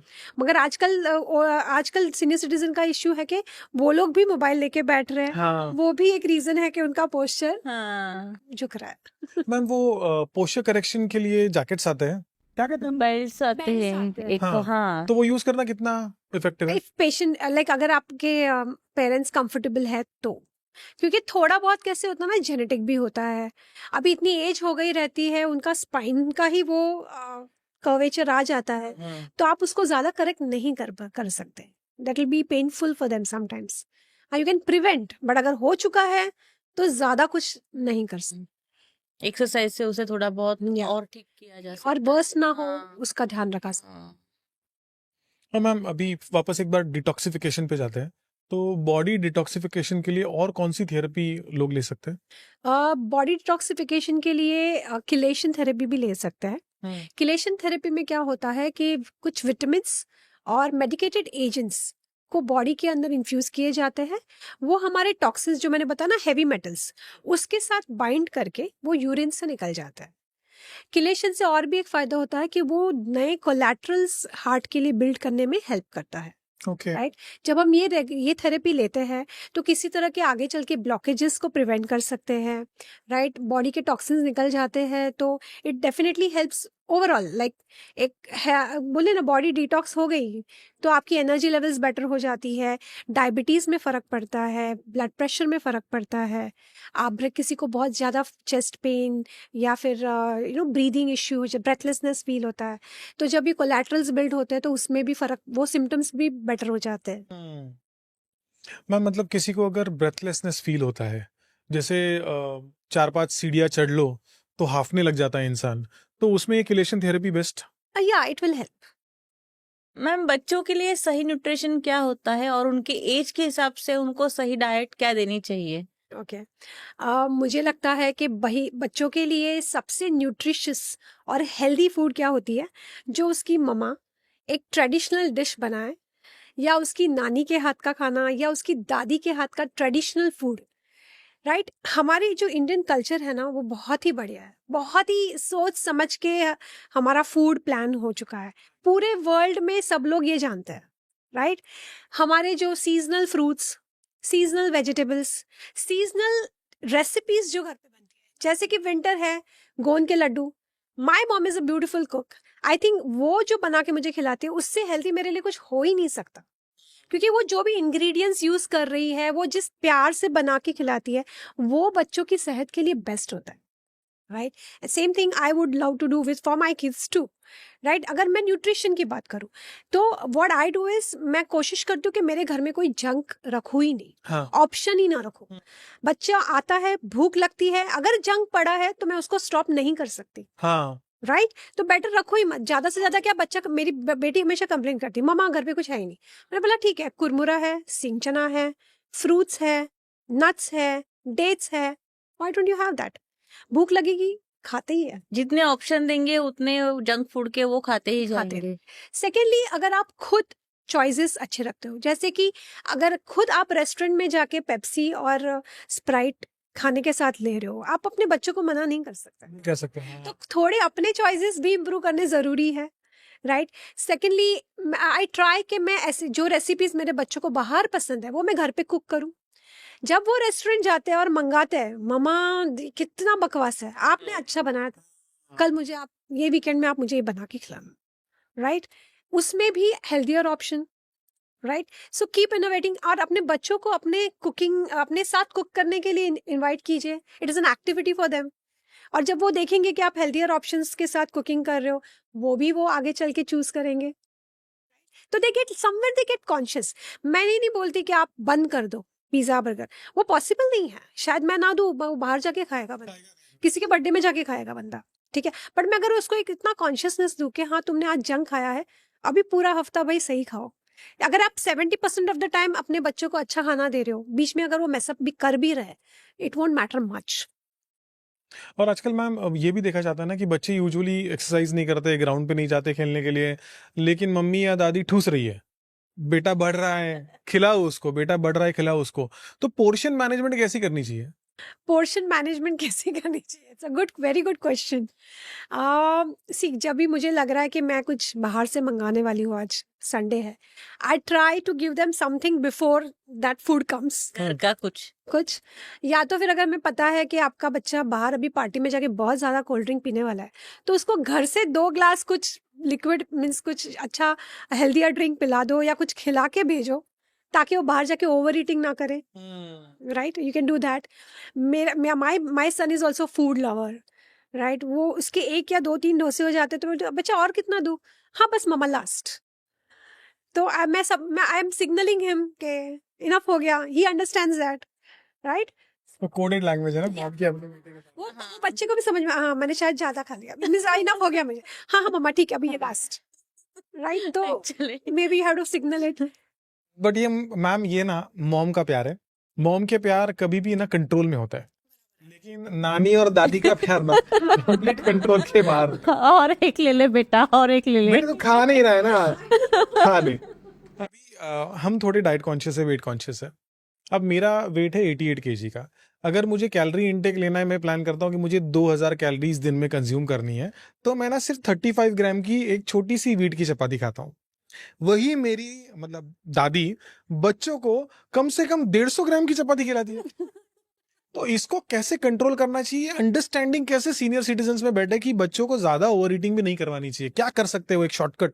उनको बोलो व्हीट की रोटी की जगह पे ज्वार की रोटी बनाए, बच्चा 4 नहीं 2 ही खाएगा, हाँ, फाइबर भी ज्यादा जाएगा। पेट भर जाएगा और बेटर न्यूट्रिएंट जाएगा, बेटर ग्रेन जाएगा, राइट। बट लाइक बच्चों, अभी अभी मम्मी बस दादी घर पे कुक करती है, find some healthier options. Like मेरे बेटे को भाखरी बहुत पसंद है जो गेहूं की रहती है, बट बीच बीच में मैं ज्वारी की भाखरी बना के I give them, I trick them sometimes. My kids love white pasta, तो अभी रिसेंटली मैंने आई फाउंड अ रेसिपी जहाँ पे मैंने कॉलीफ्लावर, अनियंस, गार्लिक और कैश्यू नट से ग्रेवी बनाई white. I didn't tell them anything, I just cooked. I had a guest at home, my वो भी, he is also my pasta lover. मेरी बेटी, मेरा बेटा और वो तीनों को मैंने दिया, उन्होंने पूरा सफा चट किया, पूरा खा लिया। आई एम लाइक सरप्राइज, क्या कि इसमें तो दूध था ही नहीं, इसमें तो व्हाइट सॉस था ही नहीं, it was just cashew nuts, 1 piece of paneer and boiled cauliflower. अभी ना इसकी पूरी रेसिपी बताइए हम। आप हमें पास्ता के लिए होममेड ग्रेवी की रेसिपी एक डॉक्टर से सुनने मिल रहा है, तो ये कितनी बड़ी हमारे लिए अचीवमेंट होगी और व्यूअर के लिए भी कितना अच्छा होगा, बताइए ma'am. We like take a big cauliflower. I make a big portion because my kids love it. तो cauliflower लिया अपने, suppose 250 grams का, उसको बॉईल करने रखो, उसी के अंदर onions, garlic and 1 big spoon of cashew nuts. या थोड़ा ज्यादा भी डाला तो चलेगा, दैट डजंट मैटर। वो सारा चीजें बॉईल हो गई ना, तो उसको आप मिक्सी में पीस लो, उसके अंदर ही ऑरिगेनो, चिली फ्लेक्स, राइट, वो सारी चीजें, और एक पनीर का टुकड़ा डाल दो, वो एकदम क्रीमी कर देगा। And if you want you can add little bit of olive oil. Okay, तो मिक्सर में अच्छे से ग्राइंड करो, पूरा व्हाइट सॉस रेडी हो गया। Just put it in your pasta और योर राइस और योर नूडल्स, और you can use it as a dip, anything. Best recipe, आज ही मैं ट्राई करूंगी। एकदम बेस्ट। ये बोल रही है, करेगी नहीं? नहीं करूंगी मैं। And my daughter loves chocolate ice cream. अभी तो समर शुरू हो गया ना, तो शी लव्स आइसक्रीम। तो मैंने क्या किया, मैंने मखाना, कैश्यू, आलमंड्स, ये तीनों को सोक किया, अंदर 2 स्पून ऑफ कोको पाउडर डाला, डेट्स डाला, और उसको मिक्सर में पीस के फ्रीज कर दिया। Beautiful ice cream, she loved it. और एकदम हेल्दी, हेल्दी, 100% हाँ, एक्चुअली हेल्दी हो गया सब सारी चीजें। घर पे 100% ट्राई करनी चाहिए। हाँ, सिर्फ सोक करके मिक्सर में पीस के फ्रीजर में डाल दिया था। So just look, creamy texture भी आया मैम, यस आया ना, जैसे आइसक्रीम बाहर की कैश्यू की वजह से। कैश्यू, आलमंड्स, तो क्रीमी टेक्सचर देता ही है। मैम कौन से ऐसे फूड्स हैं जो स्पेसिफिकली बॉयज को देने चाहिए उनकी ग्रोथ के लिए, और कौन से ऐसे फूड्स हैं जो गर्ल्स को देने चाहिए? आई वुड से, when I say about girls, उनका थोड़ा बॉडी डिफरेंट रहता है। दे हैव अ पेल्विक, उनका यूट्रस है, उनको साइकिल्स रहते हैं, राइट। तो उनको आयरन ज़्यादा देना चाहिए, लाइक पालक, राइट। उनको सीड्स ज़्यादा देने चाहिए, जैसे कि sunflower seeds, pumpkin seeds, flax seeds, sesame seeds, right. उनको वो सारी चीज़ें ज़्यादा देनी चाहिए। And definitely protein matters if the child is in a growing age, तो protein definitely matters, but natural protein दो, don't try to go for scoops and all. या सो दैट। एंड अगर बॉयज़ की बात करें तो boys should have proteins, right. उनको bulk चाहिए, उनको ज़्यादा खाना चाहिए पोर्शन। तो मे बी उनके खाने में you can use lot of lentils, then pulses, फिर सैलड्स, फिर अगेन डिपेंड्स आपका बच्चा क्या खा, चॉइस क्या है, बट उनको पेट भरना है, दे वांट बिग पोर्शन। तो वो पोर्शन आप उसमें क्या डाल सकते हो जिससे उसका पेट भरे। और क्या ऐसा फूड है जो गर्ल्स ने 100% अवॉइड करना ही चाहिए? ऐसे गर्ल बॉय मैं नहीं बोल सकती, बट कुछ फूड्स है जो बच्चों को अवॉइड करने ही चाहिए, and that is aerated drinks, right. अगर आप पास्ता पिज़्ज़ा खा रहे हो तो from those franchisees, typical franchisees, don't eat that, they have highly frozen foods and ऐसी चीज़ें जिसके पीछे एक्सपायरी डेट लिखा है। Okay, they have been packed 6 months back and you are eating it today. क्या प्रिजर्वेटिव डाला है, I don't know, so why to eat that? True. बच्चों की ग्रोथ और डेवलपमेंट के लिए उनके लिए कौन से विटामिन्स और मिनरल्स की ज्यादा जरूरत होती है? ग्रोथ और इसके लिए you can give them, main is vitamin D, right, जो आजकल सभी में कम है बिकॉज हमें वो एक्सपोजर ही नहीं मिलता सनलाइट का, बच्चों का भी सेम है. You can give proteins, right, in your natural diet, और some plant source protein powder always, that will again help. Then for memory and all, you can give them omega 3, right, then zinc, magnesium. These are the basic things जो एक बच्चे को लेना चाहिए. Okay, ये सारे vitamins जो है वो सप्लीमेंट्री हम दे सकते हैं या सकते हैं. फिर फूड से ही हमें सारे मिलते Obviously हैं? food is the first preference, but हर बच्चे का खाने का पोर्शन डिफरेंट है डिफरेंट है, और फूड में हम नहीं इतना मैच नहीं कर पाते, इसीलिए सप्लीमेंट जरूरी है आजकल. और हम जो खाना भी ला रहे हैं, वी डोंट नो कितने पेस्टिसाइड्स है उसमें, किस तरह से वो लाइक बनाया, we don't know sometimes, right. तो इसीलिए थोड़े सप्लीमेंट्स बेसिक लेना बहुत जरूरी है. तो मैम अगर किसी के घर पे 10 साल का बच्चा है, विटामिन डी की डेफिशिएंसी है, बच्चा तो बोल नहीं सकता है, पेरेंट्स कैसे आइडेंटिफाई करें, उनको पता चले कि कुछ तो गलत है बच्चे में? ओके, तो बच्चा खेल के आ रहा है, बोलेगा मम्मा पैर बहुत दर्द कर रहा है. 10 साल के बच्चे के पैर तो दर्द नहीं होने चाहिए. थक जा रहा है, राइट, यानी कि something is missing in the nutrition. कभी कभी स्किन में पैचेस आ जाते हैं, वाइट पैचेस आ जाते हैं, तो वो भी डेफिशिएंसी है. नेल्स में वाइट पैचेस आ जाना, that is also sign of deficiency. Cramps आना, दैट कुड बी मैग्नीशियम, या डिहाइड्रेटेड, बच्चा पानी नहीं ठीक से पी रहा है, ठीक है. उंगली पे उंगली चढ़ जाती है बच्चों की, क्रैम्पिंग्स आते हैं, that is again sine of deficiency. Memory नहीं ठीक से, फोकस नहीं है, कंसंट्रेशन नहीं कर पा रहा है बच्चा. काफी पर हमें लगता है आलस कर रहा है, शायद वैसा नहीं है. वो मॉर्निंग उठ ही नहीं पा रहा है, वो लाइक उसको बहुत थका ही रह रहा है बच्चा, ठीक है. एपेटाइट लो हो रही है, ठीक है, that is not a good sign कि ठीक से खाना ही नहीं खा रहा है बच्चा, ठीक से पढ़ाई नहीं कर पा रहा है. तो ये सारी साइंस हैं. तो उसको रिजॉल्व करने के लिए क्या करना चाहिए? Start with the basic multivitamin, start with calcium, vitamin D, omega 3. सबसे पहले चाहिए तो डॉक्टर को दिखाइए आपने, हाँ. कि ये सिम्टम है, तो may be he can diagnose करके पर्टिकुलरली. जब B12 है, मैग्नीशियम, मे बी बच्चे का ब्लड टेस्ट ना भी बोले, अगर आप डॉक्टर को दिखा रहे हैं तो उनको वो थोड़ा तो बता देंगे कि आप ये ले लो, क्योंकि 10 साल का बच्चा शायद ब्लड टेस्ट के लिए माने नहीं. हाँ, अगर कोई मेजर इशू है then definitely. But vitamin D की डेफिशिएंसी में बच्चे को विटामिन डी के वो 60,000 IU वाले शॉट्स दे सकते हैं?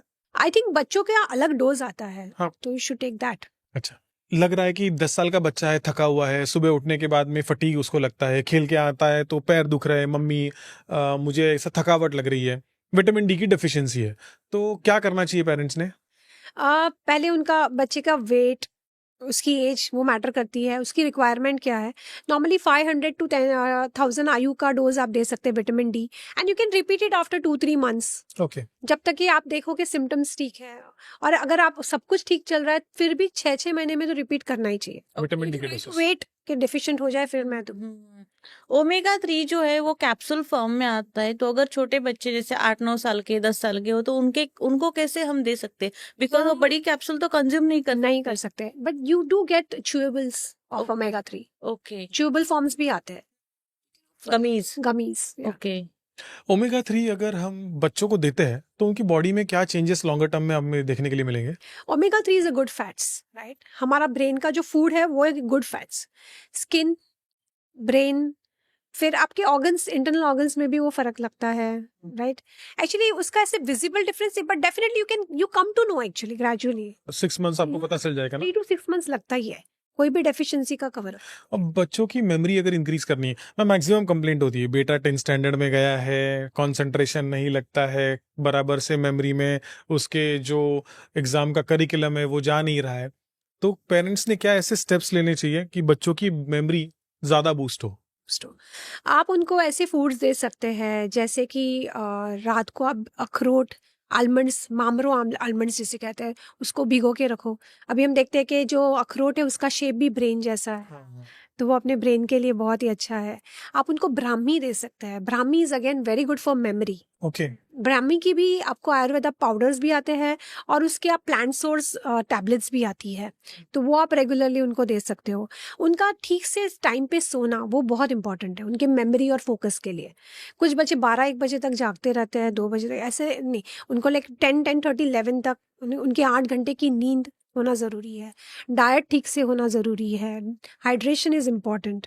अगर ये सब सारी चीज़ों का ध्यान रखते हैं तो फिर थिंग्स गेट बेटर। मैम 10 साल का बच्चा है, मॉर्निंग में ब्रेकफास्ट में उसने क्या खाना चाहिए जिससे उसकी मेमोरी पावर इंक्रीज होगी, कंसंट्रेशन इंक्रीज होगा? Morning meal is very important for a 10-year-old kid. उनको आप ड्राई फ्रूट्स भिगो के दे सकते हैं। अगर सपोज 10 साल का बच्चा है तो उसको आप 2 से 3 मामरो बादाम, 1 या 2 अखरोट, right, depending on the size, उनको डेट्स दे सकते हैं। हाँ प्रेफरेबली डेट्स को काऊ घी के अंदर डिप करके दो, वेरी गुड, क्योंकि again ghee is a very good fats, हाँ राइट, वो भी अच्छा है क्योंकि ब्रेन का अपना फूड ही फैट्स है, हाँ राइट। तो अगर आप उसको गुड फैट्स डिफरेंट फॉर्म्स में दे रहे हैं, इज गुड। सीड्स दे सकते हैं, सनफ्लावर सीड्स। तो उसके लिए क्या कर सकते हैं कि हम सॉफ्ट वगैरह बनाते हैं ना, तो उसी के अंदर मिक्स करके दे सकते हैं। हाँ। और बेस्ट इज एक ही चीज रोज मत दो बच्चों को, चेंज करते रहो। या keep changing the cycle, combinations. Chia seeds के साथ कभी दे दिया, कभी अपने आप उनके लिए जो ब्रेकफास्ट बनाते हैं, like I try to use nuts in my poha, in my upma, right. मैं उसमें बहुत सारे कैश्यूज डालती हूँ, आलमंड्स। मैम कई बार ऐसा होता है कि बच्चे स्कूल जा रहे हैं तो उस टाइम पे मॉर्निंग का अगर स्कूल है तो ब्रेकफास्ट जो है वो मिस करते, स्किप कर देते और वैसे ही स्कूल में चले जाते। तो ब्रेकफास्ट का जैसे हमारे लाइफ में इम्पोर्टेंस है, वैसे बच्चों के लाइफ में क्या इम्पोर्टेंस है? ब्रेकफास्ट इज इम्पोर्टेंट, बट काफी बार ऐसे रहता है ना कि उनको वो एपेटाइट ही नहीं है, मॉर्निंग एपेटाइट। हाँ अगर वो हेल्दी है बच्चा, उसको और कोई प्रॉब्लम नहीं है, तो इट्स ओके, इट्स फाइन। मेरे दोनों बच्चे बहुत ही जल्दी निकलते हैं, they don't eat anything early morning. एक तरह से देखा जाए तो they are 15 years and above, तो वो एज के लिए वो एक लॉन्ग टाइम का फास्टिंग भी अच्छा है कि रात का खाना 8 बजे खाया तो उसका वो 12 घंटे का अच्छा खासा फास्टिंग हो रहा है, that is also good in a way, fasting होती है ना उसकी, बेटर हो जाता है उसका। तो इट्स बेटर। और उसको और कोई इश्यू नहीं है, दे आर हेल्दी। हाँ, अगर बच्चा फोकस नहीं कर पा रहा है पढ़ाई में, थक जा रहा है, फिर आप उसको टाइम टू टाइम अपने हिसाब से आप दो, तो वो मैटर करता है कि उसकी भी लाइफस्टाइल। हाँ बच्चों के लिए हाइड्रेशन कितना जरूरी है? कितना लीटर पानी बच्चों ने, समझो 8-10 साल का बच्चा है तो उसने कितना लीटर पानी डेली पीना चाहिए हाइड्रेशन के लिए? या हाइड्रेशन बहुत इंपॉर्टेंट है बॉडी में। कितना पीना चाहिए वो सबसे पहले डिपेंड करेगा सीजन पे। अगर समर है तो उसको थोड़ा ज्यादा पीना चाहिए। हाँ नॉर्मली ऐसे कोट नहीं कर सकते कि इसको जबरदस्ती से 2 लीटर पानी पिला दो, हाँ उसकी थर्स्ट पे भी डिपेंड करता है। अच्छा। हाँ, बट आप कभी भी बच्चा जब बोले मम्मा मुझे कुछ खाने को चाहिए, तो आप वो टाइम पे उसको पहले पानी दो, क्योंकि क्या होता है कि हमारी जो थर्स्ट की सिग्नल और हंगर की सिग्नल सेम है। इनफैक्ट हमारे लिए भी, हमें जब भी लगता है ना हमें भूख कुछ लगी। मंच करना है, तो शायद वो हमारी प्यास भी हो सकती है। ओह सो फर्स्ट हैव वाटर, फिर अभी भी भूख लगी है, हैव अ फ्रूट, अभी भी भूख लगी है, you really hungry, then have something. और अगर किड्स की इम्यूनिटी इंप्रूव करनी है तो कुछ सुपर फूड्स है जो 100% घर के अंदर होने ही चाहिए और बच्चों को देने ही चाहिए। दैट इज बेस्ट इज आंवला। My mother in law is very much fond of उसका हल्दी आंवला का juice is like very famous. और फिर आंवला को सुखा के शुगर में थोड़ा डिप करके, but the whole sugar not the normal one, उसमें डिप करके वो भी बढ़िया स्नैक के जैसा भी होता है, चॉकलेट के जैसा भी होता है, राइट। उसके अलावा इम्यूनिटी के लिए नट्स इज़ वेरी गुड, सोक किए हुए या फिर इन अ डिफरेंट फॉर्म्स, जैसे सॉफ्ट में डाल के दे दिया, ये सारी चीज़ें विल रियली हेल्प। स्प्राउट्स खिला सकते हैं ना। देन चना, बॉयल चना का सलाद बना दिया या बेल बना दी, ये सारी चीज़ें इम्यूनिटी के लिए अच्छा है। मैम सबसे बड़ा प्रॉब्लम, बच्चे मोबाइल देख देख के बॉडी पोस्चर खराब हो गया है, कैसे इंप्रूव कर सकते हैं? इसके लिए आप बेल्ट यूज कर सकते हैं, और एक सिंपल एक्सरसाइज है कि वॉल है ना, वॉल को अपने दोनों शोल्डर्स और हेड को टच कर, अच्छा ऐसे।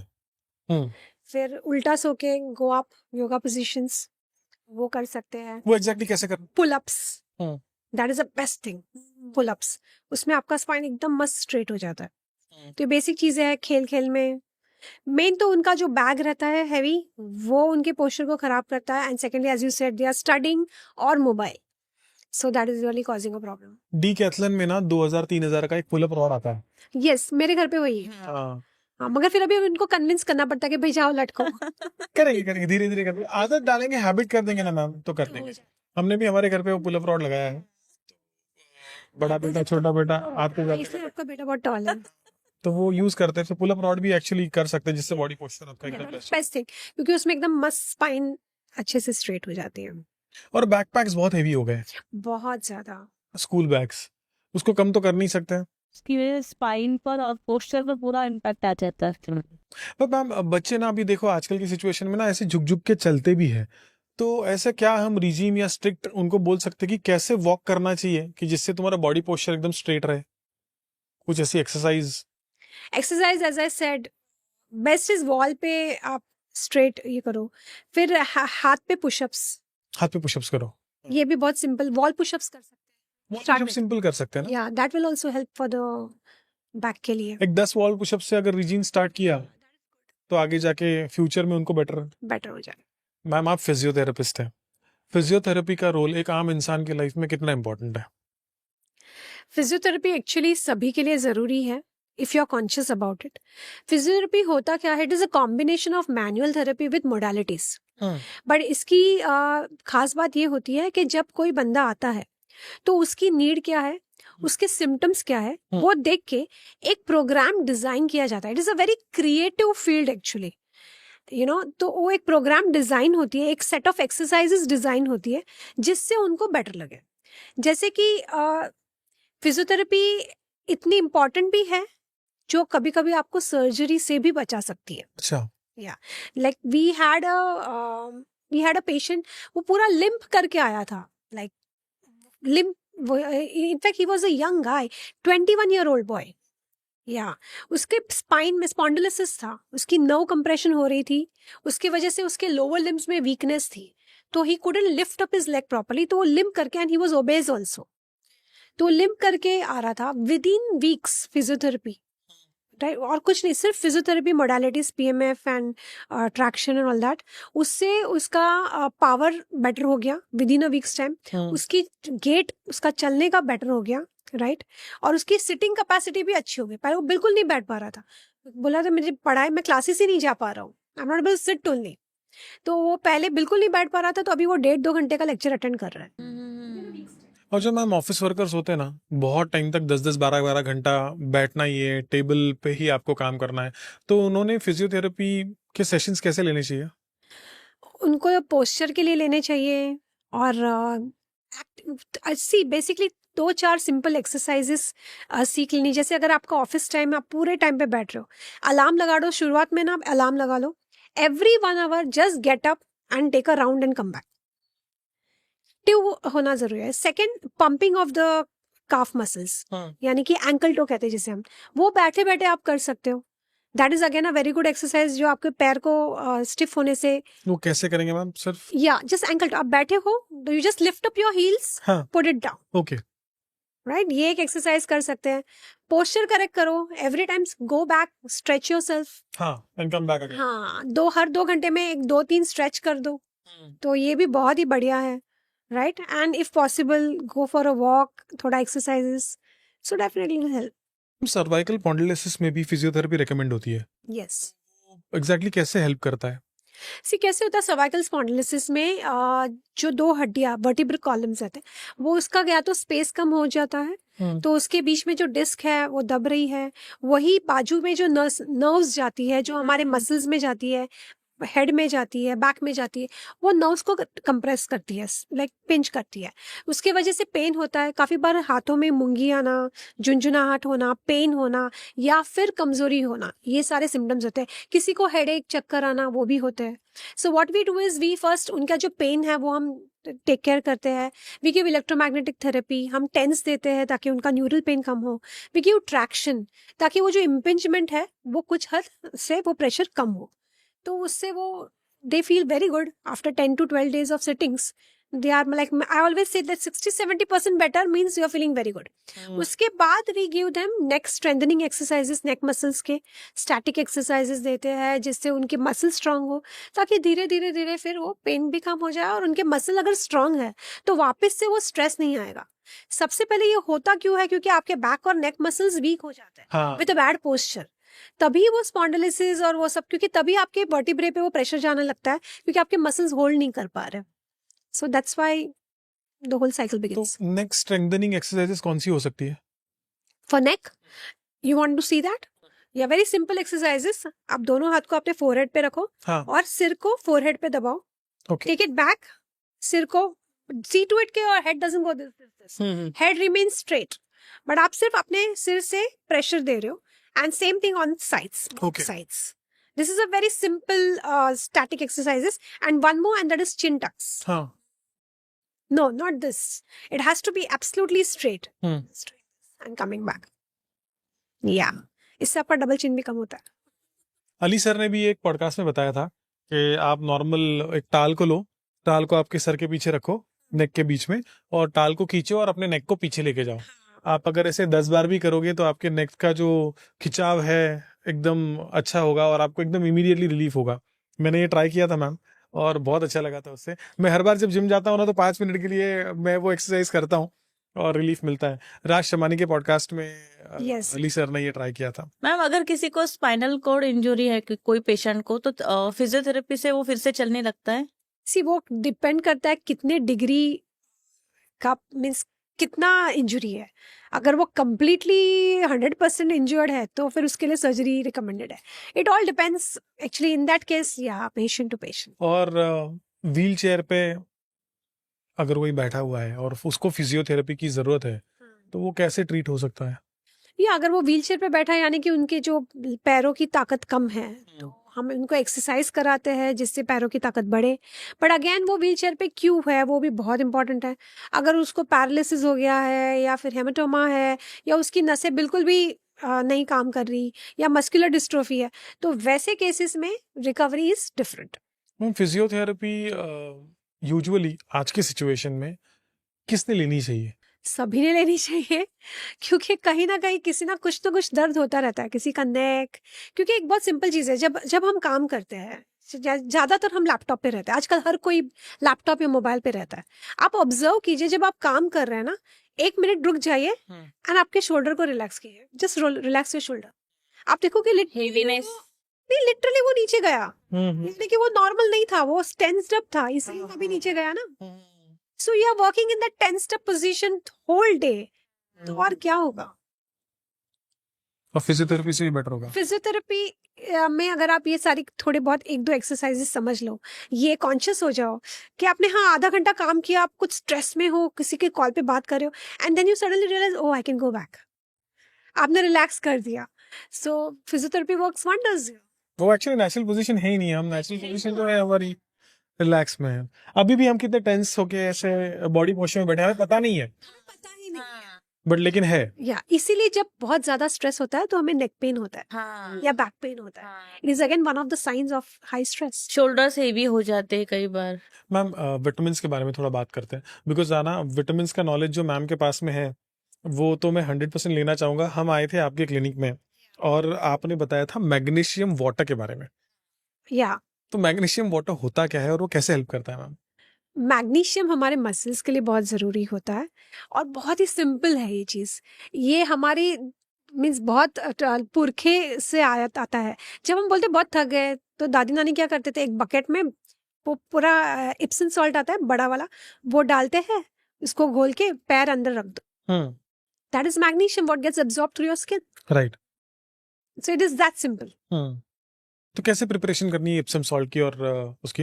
या आप पानी लीजिए, बकेट में आधा बकेट पानी लीजिए, उसमें आप 1 बाउल भर के पूरा एप्सम सॉल्ट डाल दीजिए, उसको स्टर करके डिसॉल्व करके put your leg in it.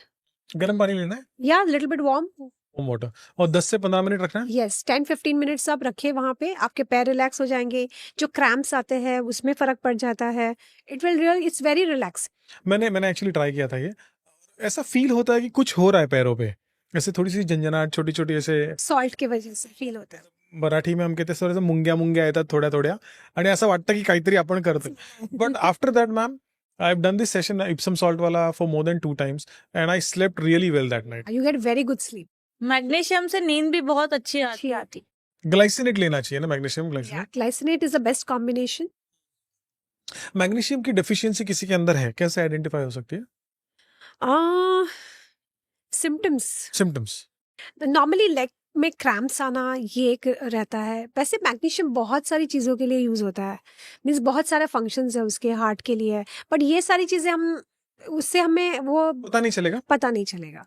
But basic हम देखते हैं कि अगर क्रैम्प्स आ रहे हैं, लेग पेन्स हो रहा है, और मैग्नीशियम एक ऐसी चीज है जो डेली नीड है हमारी, तो वो बीच बीच में आपको सप्लीमेंट लेना ही चाहिए। ओके।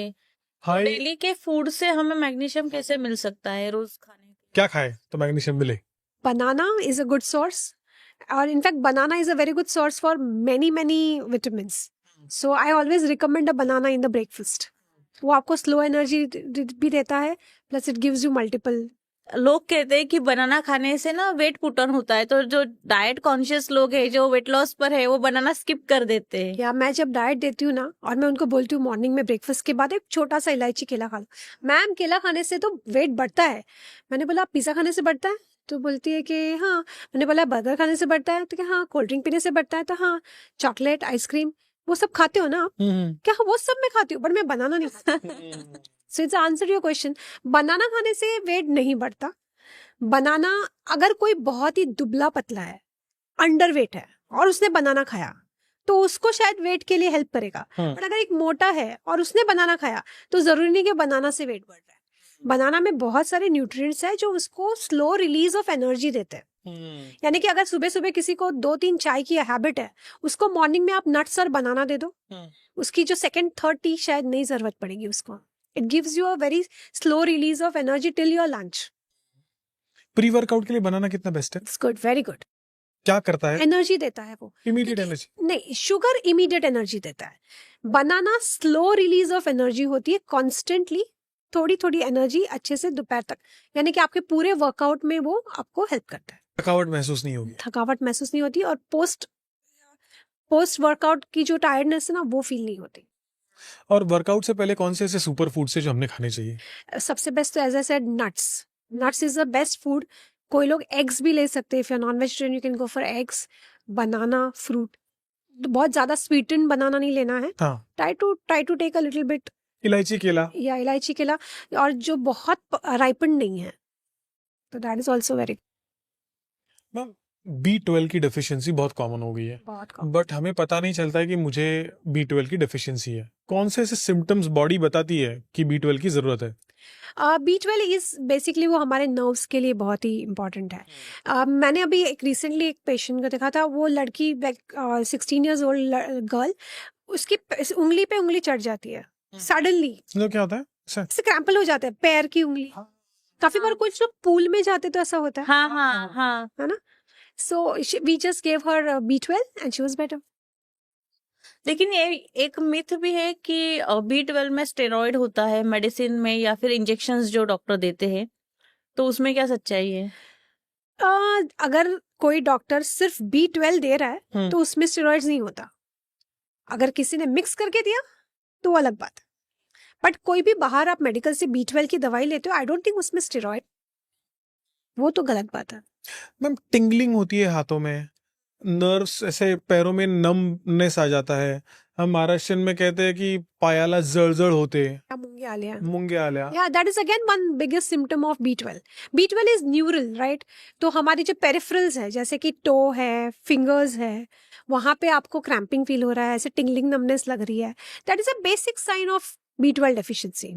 और मेडिकल से कौन सी ऐसी मेडिसिन ले कि जिससे B12 की डेफिशिएंसी? B12 के बहुत सारे सोर्सेस है। आई वुड से one more thing about B12। B12 एक इतना कॉमनली मींस अवेलेबल विटामिन है, और हम उसको कितना इग्नोर करते हैं। हाँ। B12 अगर हमारे बॉडी में कम है तो हमारे होमोसिस्टीन लेवल्स बहुत हाई हो जाते हैं, राइट? जब हमारे होमोसिस्टीन लेवल हाई हो जाता है तो हमारे नसों में ब्लॉकेजेस, वेसल्स में ब्लॉकेजेस हो सकते हैं, जिसकी वजह से हार्ट अटैक और स्ट्रोक हो सकता है। यानी कि अगर आपका B12 लेवल्स बहुत लो है तो you are risking yourself to that level. जबकि वो एक अगर गोली ली आपने तो मे बी 8 से 10 रुपए की एक गोली आती है वो। नॉर्मली मैं जो सप्लीमेंट्स यूज करती हूँ, I use a live biomes supplement. I order it from Kerala okay, right and मुझे उसके बहुत ही बढ़िया इफेक्ट्स आते हैं. Like I use it myself also and I refer it to my patients also, और मुझे बहुत बढ़िया रिजल्ट आते हैं उसके. और ये कंटिन्यूअस लिया तो भी कोई प्रॉब्लम नहीं है ना, नहीं, डेली इनटेक हुआ तो भी? हाँ, बट डेफिनेटली आप हर कोई भी रैंडमली विटामिन लेके नहीं खा सकते. हो सके तो आप अपना एक ब्लड टेस्ट कराइए, अपने फैमिली डॉक्टर को बताइए, या फिर आपके जो फंक्शनल मेडिसिन डॉक्टर है या डाइटिशियन है उनको बताइए, क्योंकि उनको शायद न्यूट्रिशन के बारे में ज़्यादा पता रहता है. तो फिर जैसे वो रिकमेंड कर रहे हैं, बाकी आप basic multivitamin, omega 3, B12, vitamin D, ये एक बेसिक चीज़ है. विटामिन सी, ये हर कोई कभी भी ले सकता है, but there are many specialised vitamin also जो लेने के पहले हमें पहले चेक करना चाहिए. तो मैम आज आपके साथ में बात करने में बहुत मजा आया, बहुत सारा ऐसा टॉपिक्स है, बहुत सारा नॉलेज आपने हमें शेयर किया. Thank you very much for coming on the show ma'am. आगे जाके 6 मंथ्स के बाद में हम चाहेंगे कि आप वापस आए, और नेक्स्ट एपिसोड हमारा होने वाला है सर के साथ में, आपके हस्बैंड के साथ में. उस एपिसोड में भी बहुत सारा नॉलेज हम लेने वाले हैं. इसके बाद का एपिसोड सर के साथ होगा, तो वो आप जरूर देखिएगा. Thank you very much ma'am. Thank you so much.